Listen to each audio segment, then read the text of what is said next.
혹시 이런 경험 있으신가요? 계단을 오를 때 무릎이 시큰거리거나 잠깐 앉았다가 일어날 때 무릎에서 뚝뚝 소리가 나고 힘이 빠지는 느낌. 많은 분들이 나이 들어 불편을 가장 먼저 느끼는 곳이 바로 무릎입니다. 그래서 흔히들 말하지요. 나이는 무릎에서부터 온다. 그런데 무릎은 단순히 관절 하나가 아닙니다. 우리가 걷고 움직이며 독립적인 삶을 유지하게 해주는 기둥 같은 존재입니다. 오늘은 나이 들수록 무너지는 무릎, 어떻게 평생 지켜낼 수 있는지에 대해 이야기해 보려 합니다. 무릎은 우리 몸에서 가장 큰 관절이면서도 가장 혹사당하는 관절입니다. 우리가 서 있을 때도, 걷고 계단을 오를 때도, 심지어 의자에서 일어나 앉는 작은 동작까지도 모두 무릎을 거치게 됩니다.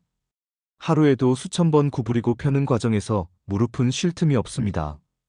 특히 무릎은 단순히 다리를 움직이는 관절이 아니라 우리 몸의 체중을 가장 많이 받아내는 하중의 중심입니다. 앉았다 일어설 때는 체중의 7에서 8배, 계단을 내려올 때는 체중의 3, 4배의 힘이 무릎에 실린다고 알려져 있습니다. 그러니 평생을 쓰다 보면 어느 순간 무릎이 먼저 신호를 보내는 것은 어찌 보면 당연한 일입니다. 문제는 나이가 들수록 이 무릎의 회복력이 점점 떨어진다는 점입니다. 한번 손상되면 다시 원래처럼 돌아오기 어려워지고 작은 통증이 만성 통증으로 굳어지는 경우도 많습니다. 그래서 무릎 건강은 노년의 삶의 질을 좌우하는 가장 중요한 요소라고 할 수 있습니다. 특히 나이가 들수록 무릎 건강이 먼저 무너지는 데는 몇 가지 이유가 있습니다. 첫째, 연골의 노화입니다. 연골은 뼈와 뼈가 부딪히지 않도록 완충 역할을 해주는 조직인데 나이가 들면 점점 닳고 얇아집니다. 마치 스펀지가 물을 머금고 있다가 점점 말라가는 것처럼 탄력이 떨어지고 충격을 흡수하는 힘이 약해집니다.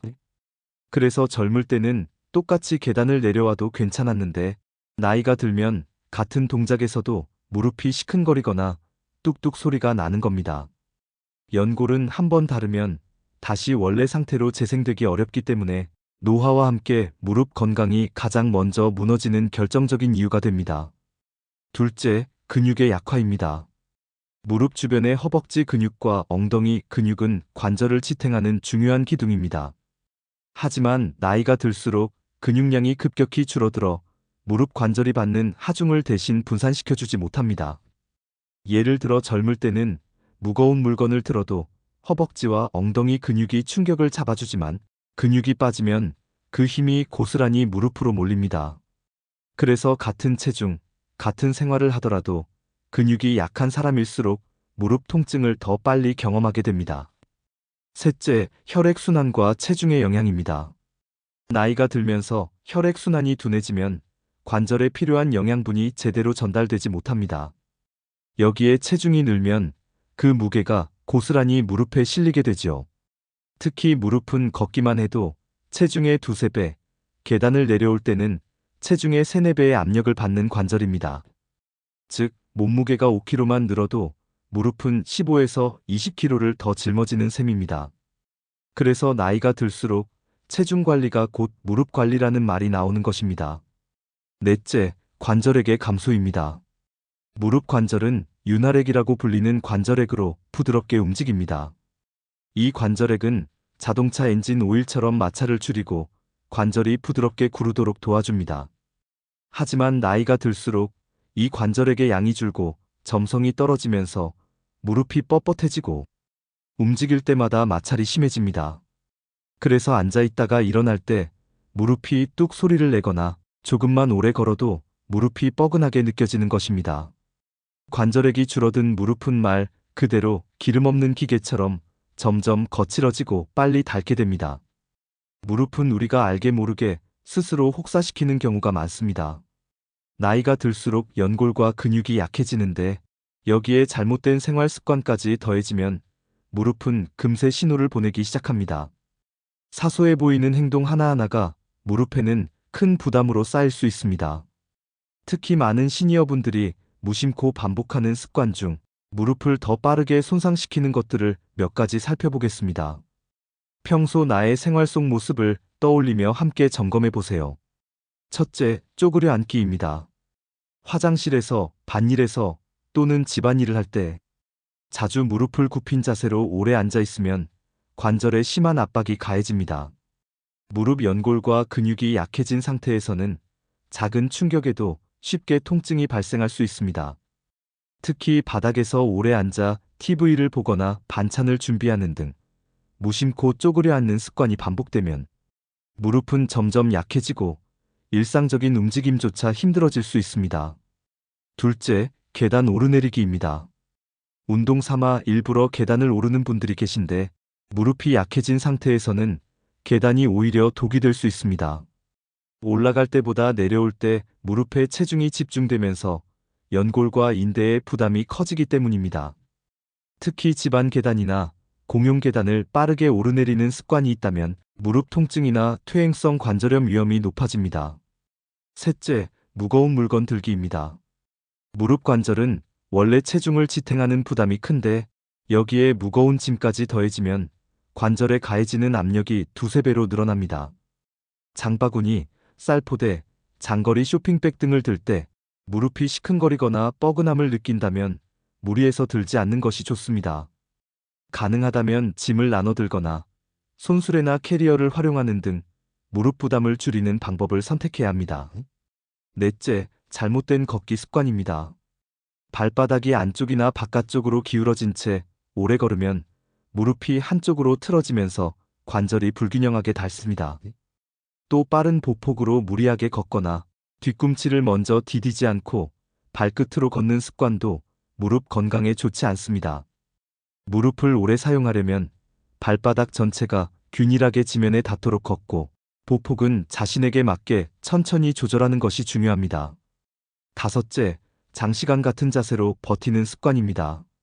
오래 서 있거나 의자에 앉아 있는 시간이 길어지면 무릎 주변 근육이 뻣뻣해지고 혈액순환이 원활하지 않아 관절에 부담이 쌓입니다.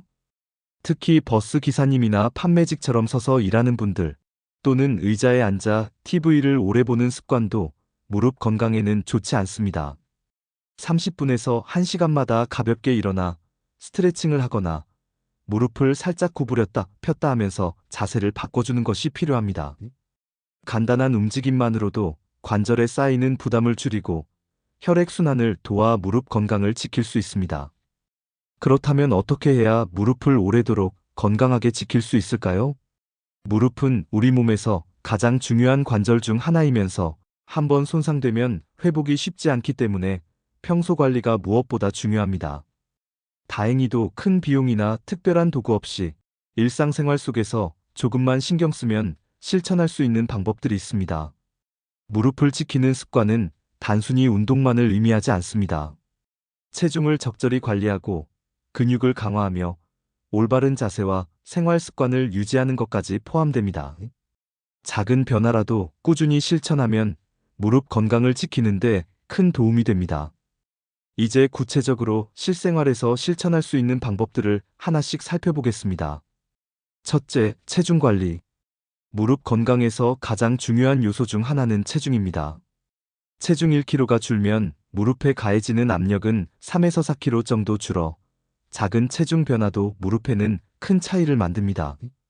음식을 조금만 줄이거나 간식을 조절하는 등 일상 속 작은 습관만 바꿔도 무릎이 금세 편안해집니다. 예를 들어 하루 500칼로리 정도만 덜 섭취해도 한 달이면 체중이 조금 줄고 무릎 부담은 눈에 띄게 완화됩니다. 둘째, 근육 강화 운동. 무릎을 지키는 힘의 핵심은 허벅지 근육입니다. 근육이 튼튼해야 관절에 가해지는 충격을 흡수할 수 있고 무릎이 안정적으로 움직일 수 있습니다. 하지만 일반 스쿼트처럼 무릎을 깊게 굽히는 운동은 오히려 부담이 될 수 있습니다. 처음에는 벽에 등을 대고 앉는 벽 스쿼트나 의자에 앉았다 일어나는 가벼운 동작부터 시작해보세요. 하루 10에서 15회씩 반복하면 근육이 점차 강화되어 계단을 오르내릴 때도 무릎이 훨씬 편안해집니다. 셋째, 가벼운 유산소 운동. 무릎에 무리가 없는 운동은 관절 건강을 지키는데 매우 중요합니다. 수영이나 실내 자전거, 평지 걷기처럼 관절에 부담이 적은 운동은 혈액순환을 돕고 근육을 자극합니다. 특히 걷기는 하루 30분 정도 무리가 가지 않는 선에서 꾸준히 하는 것이 중요합니다. 빠른 걷기보다 편안한 속도로 꾸준히 걷는 습관이 무릎 보호에 더 효과적입니다. 넷째, 스트레칭. 허벅지 앞뒤 근육을 늘려주는 스트레칭은 무릎 통증 예방에 큰 도움이 됩니다. 아침에 일어나거나 잠들기 전 무릎을 살짝 펴고 허벅지를 당기는 간단한 동작만으로도 근육이 부드러워지고 관절 움직임이 좋아집니다. 잠깐씩 시간을 내어 하루 5분 정도 스트레칭을 하는 것만으로도 무릎 건강을 지킬 수 있습니다. 다섯째, 무릎 보호하기. 무릎이 차갑게 시큰거리거나 뻐근할 때는 온찜질로 혈액순환을 도와주고 갑작스러운 붓기나 열감이 있을 때는 냉찜질을 해주는 것이 좋습니다. 또 일상생활에서 관절에 가는 충격을 줄이기 위해 무릎 보호대를 착용하는 것도 도움이 됩니다. 필요에 따라 무릎 보호대와 스트레칭, 체중 관리, 가벼운 운동을 함께 병행하면 무릎 건강을 오래 지킬 수 있습니다. 무릎은 아프다고 갑자기 주저앉는 법이 없습니다. 대부분 작은 신호를 보내면서 우리에게 경고를 합니다. 그 신호를 무시하면 병이 점점 깊어지고 회복도 어려워질 수 있습니다. 예를 들어 아침에 일어나 첫 발을 디딜 때 무릎이 뻣뻣하게 느껴지는 경우가 있습니다. 처음에는 잠깐 불편한 정도로 끝나지만 반복될수록 관절 안쪽 연골이나 인대에 문제가 생겼을 가능성이 있습니다. 계단을 내려갈 때 통증이 심하게 느껴진다면 무릎이 하중을 제대로 분산하지 못하고 있다는 신호입니다. 특히 내려갈 때 체중이 무릎에 집중되므로 통증이 잦다면 단순한 근육통이 아닐 수 있습니다. 무릎이 붓거나 열감이 나타나는 것도 주의해야 합니다. 붓기와 열감은 염증이 생겼다는 뜻으로 관절염이나 연골 손상 같은 문제를 의심할 수 있습니다. 이럴 때 무작정 참거나 온찜질만 하는 것은 증상을 악화시킬 수 있습니다. 걸을 때 무릎에서 소리가 나는 것도 신호 중 하나입니다. 뚝뚝 혹은 뻐걱뻐걱 소리가 난다면 연골이 닳아 마찰이 생기고 있다는 의미일 수 있습니다. 특히 통증과 함께 소리가 반복된다면 관절 건강에 문제가 있을 가능성이 높습니다. 이런 증상이 반복된다면 나이 들어 그러려니 하고 넘기지 마세요.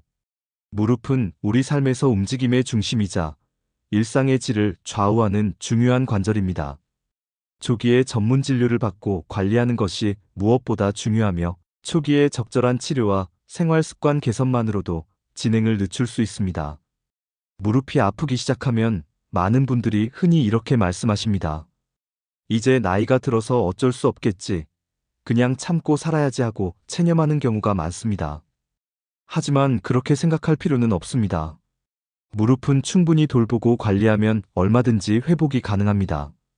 무릎은 우리 몸에서 가장 혹사당하는 관절이지만 그만큼 관리하면 되살릴 가능성도 큽니다. 체중을 조금 줄이는 것만으로도 무릎에 가해지는 압력은 크게 줄어듭니다.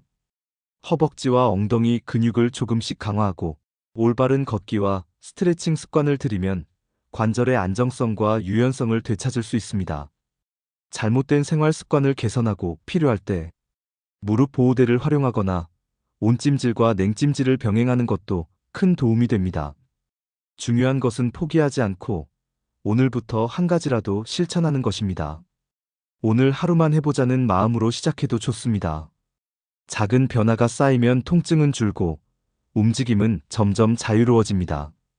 예를 들어 하루 10분 걷기, 아침, 저녁 5분 스트레칭, 음식 조절 같은 아주 작은 습관이라도 꾸준히 실천하면 무릎은 분명 반응합니다. 나이 들어 자유롭게 걷는다는 것은 단순히 다리를 움직이는 문제가 아닙니다. 그것은 내 삶의 독립을 지키는 일이며 하루하루 행복을 느낄 수 있는 시작입니다. 혼자서 시장에 다녀오고 손주와 공원에서 걸으며 놀 수 있는 힘은 결국 무릎에서 시작됩니다. 오늘 제가 드린 이야기 중 작은 하나라도 실천해 보세요. 체중을 조금 줄이거나 가벼운 스트레칭을 하거나 계단을 천천히 오르는 것부터 시작해도 좋습니다. 무릎은 반드시 그 노력에 보답할 것입니다. 조금씩이라도 관리하면 다시 걷고 움직이는 즐거움을 충분히 누릴 수 있습니다. 이 작은 실천이 당신의 인생을 바꾸는 첫걸음이 됩니다. 그리고 그 길에 이 채널이 함께하겠습니다. 공감되셨다면 좋아요와 구독으로 당신의 새로운 시작을 응원해주세요. 그 따뜻한 클릭 하나가 제게도 큰 힘이 됩니다. 감사합니다.